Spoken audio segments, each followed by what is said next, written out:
Welcome to 99 TV. నేను లక్ష్మి. ప్రపంచంలోనే అగ్రరాజ్యం అమెరికా. అవకాశాల భూమిగా భావించే లక్షలాది మంది భారతీయులకు ఇప్పుడు అదే దేశం భయాన్ని కలిగిస్తోంది. వీసా పాలసీలపై ట్రంప్ మళ్లీ కత్తి దూస్తున్నారు. ఈసారి టార్గెట్ ఎవరో తెలుసా?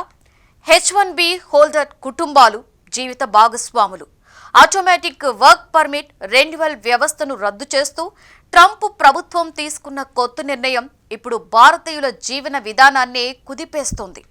అమెరికా అధ్యక్షుడు డొనాల్డ్ ట్రంప్ మళ్లీ తన పాత అజెండానే ముందుకు తీసుకొచ్చారు. America first, Americans first. ఇప్పటికే ఇమిగ్రేషన్, వలస పాలసీలను కఠినతరం చేసిన ట్రంప్ ఇప్పుడు H1B వీసాలపై దృష్టి సారించారు.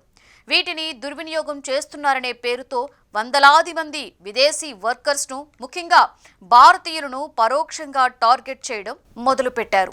అమెరికాలో ప్రస్తుతం ఉన్న H1B వీసా హోల్డర్స్లో దాదాపుగా 71% మంది భారతీయులే. వారిలో చాలా మంది భార్యలు, భర్తలు H4 వీసాలతో అమెరికాలో జీవిస్తున్నారు.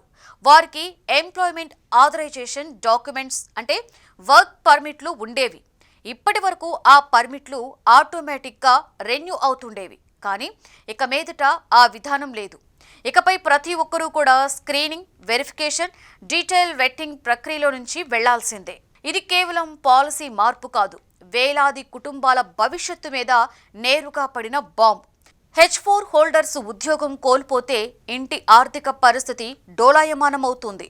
F1 విద్యార్థులు అంటే చదువు పూర్తయ్యాక ఆప్షనల్ ప్రాక్టికల్ ట్రైనింగ్ ద్వారా ఉద్యోగాలు చేసేవారు ఇప్పుడు వారి వర్క్ పర్మిట్ ఆలస్యమైతే అదే ఉద్యోగం ఆగిపోవచ్చు. 2024లో అమెరికాలో ఉన్న భారతీయ విద్యార్థులు 4.22 లక్షలు. మొత్తం విదేశీ విద్యార్థుల్లో 27%. ఇంత పెద్ద వర్గం ఇప్పుడు అనిశ్చితిలోకి వెళ్లిపోతుంది. గత అక్టోబర్ 30 తర్వాత దరఖాస్తు చేసుకునే వారికి ఇక ఆటోమేటిక్ ఎక్స్టెన్షన్ ఉండదని అమెరికా హోంల్యాండ్ సెక్యూరిటీ డిపార్ట్మెంట్ స్పష్టం చేసింది. అంటే వెట్టింగ్ ప్రక్రియ తప్పనిసరి.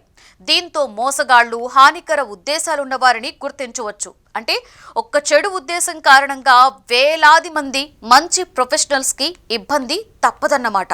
భారతీయులు అమెరికా కలలను కన్నారంటే అది కేవలం డాలర్ల కోసం మాత్రమే కాదు, అవకాశం కోసం కూడా. కానీ ఇప్పుడు అదే దేశం వారిపై తలుపులు మూసేస్తుంది. ఇక్కడ ప్రశ్న ఒక్కటే, అమెరికా మళ్ళీ అవకాశాల భూమిగానే ఉంటుందా లేక ఆంక్షల భూమిగా మారిపోతుందా?